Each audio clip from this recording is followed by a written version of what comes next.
Olá pessoal do canal do Iogurte Digital, meu nome é Dirceu, eu sou professor na Universidade Católica Dom Bosco, CDB, e sou coordenador do hoje Museu das Culturas Dom Bosco. E a gente vai falar um pouquinho sobre museus.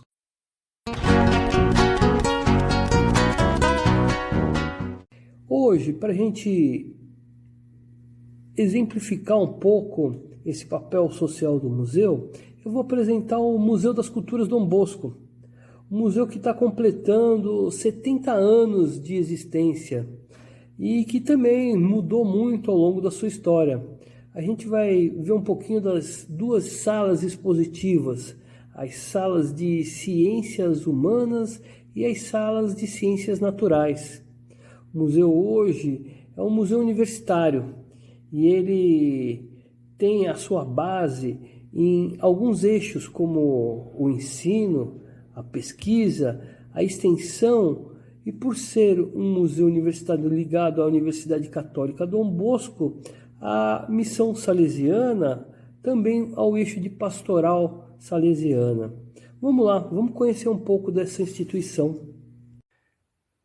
Então, estamos na sala de exposição, a sala de ciências humanas. Essa sala apresenta o espaço de memória do museu, um pouco da pré-história do Brasil e do Mato Grosso do Sul, como também uma exposição muito grande de etnologia ou povos indígenas. Aqui na sala de memória a gente pode ver um pouco de como o museu era nos seus antigos prédios.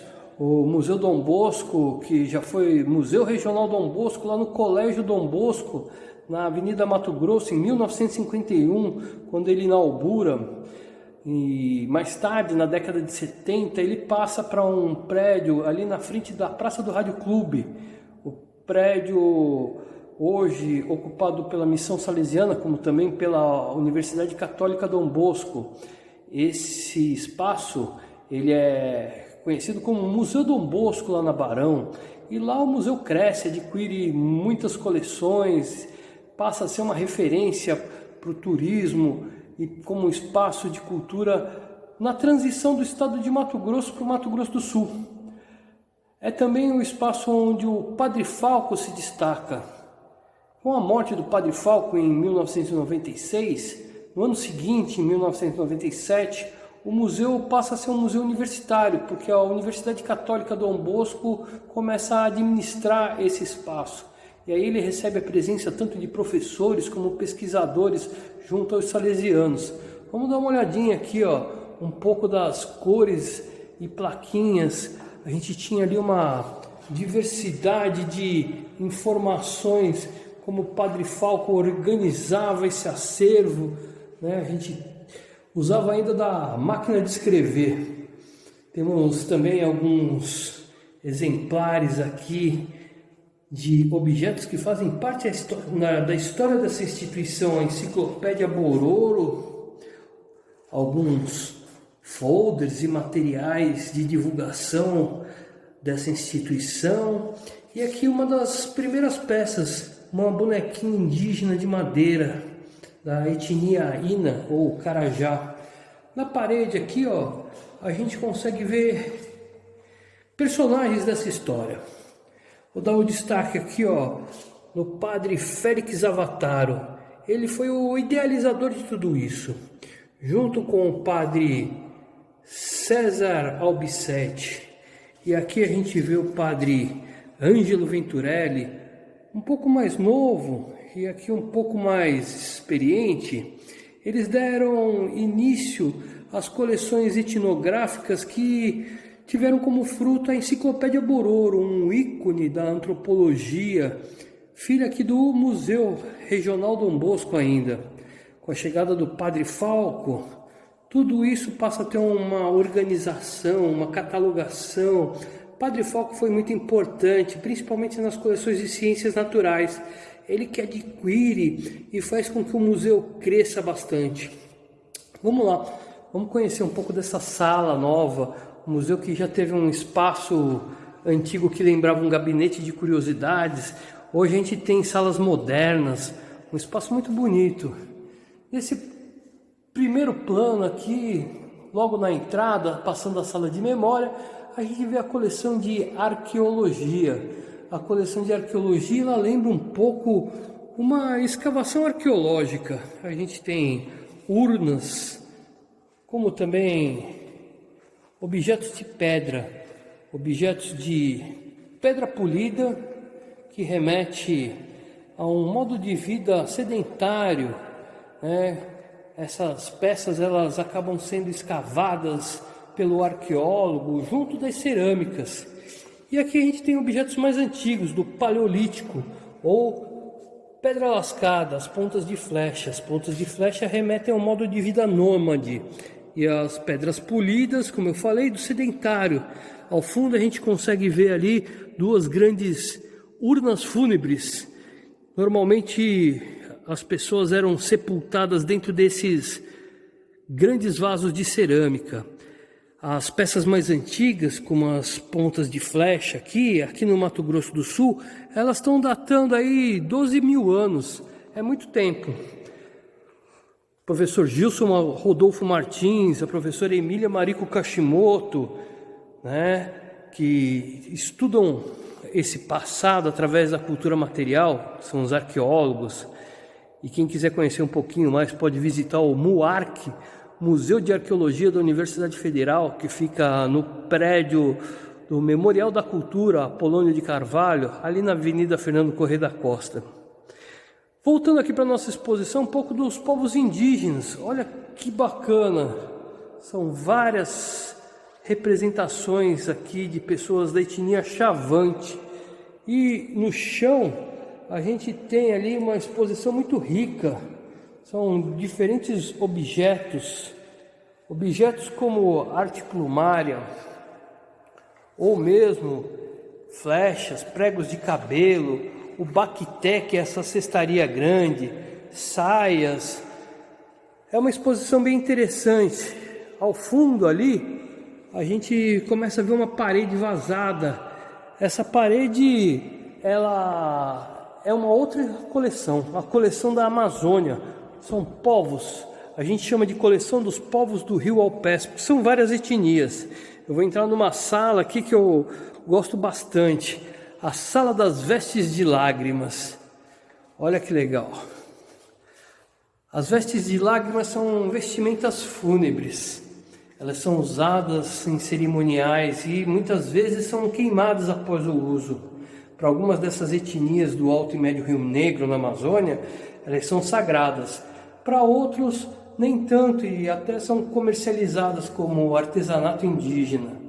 Esse espaço é bem interessante. Aqui a gente fica no centro dessa sala, tem uma sensação, parece até que a gente está sendo observado por pessoas. E é uma troca, uma inversão de papéis, já que a gente vai no museu ver as coisas, não ser vista pelas coisas dos museus, pelas peças. Dando continuidade, eu vou mostrar um pouco para vocês agora a vitrine de instrumentos musicais. Ao fundo a gente vê instrumentos de sopro, percussão e ritmo. No chão aqui, ó, existe uma diversidade de cestarias. Também coxos onde se produz uma bebida chamada caxiri. Essa bebida ela é feita com base na mandioca. Aqui nessa outra vitrine a gente vai ver a cestaria que coleta mandioca, um ralador de mandioca, o tipiti, onde é colocada a mandioca e através da gravidade ela escorre e é colocada aí sim no coxo de caxiri. E através da mandioca mastigada e fermentada, eles produzem o que seria o tucupi, o chamado caxiri para esses povos do Rio Alpes. Dando continuidade, a gente passa para um outro espaço, o espaço da etnia Bororo. Então, povos do Rio Alpes, ao lado, exposição Boi Bororo ou Bororo. Bororo é como os antropólogos denominaram esse povo indígena. Eles se autodenominam Boi Bororo. Boi é um espaço muito bacana porque ele tem o formato de uma aldeia Bororo. Toda aldeia Bororo é circular como essa, dividida em 2 grandes clãs. Cada clã tem suas famílias. E aqui a gente tem a possibilidade de conhecer um pouco dessa cultura tão rica e tão bela, né?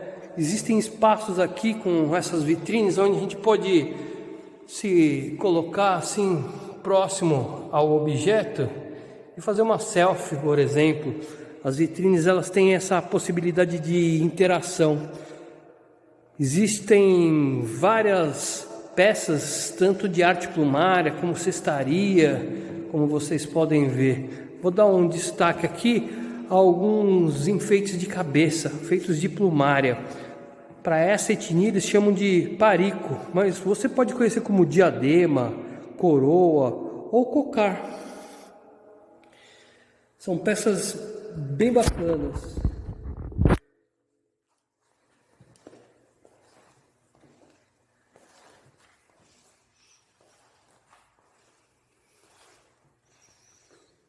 Mais um pouquinho da exposição Bororo.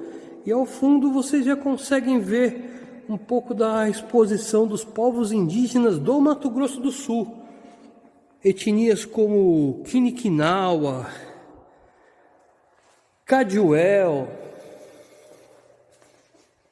Caduel é bem conhecido com essa cerâmica policrômica, essas figuras geométricas, esse grafismo que hoje está no couro, mas no passado era feito no próprio corpo com as tatuagens. A gente tem também o povo Kaiowá-Guarani e a etnia Terena.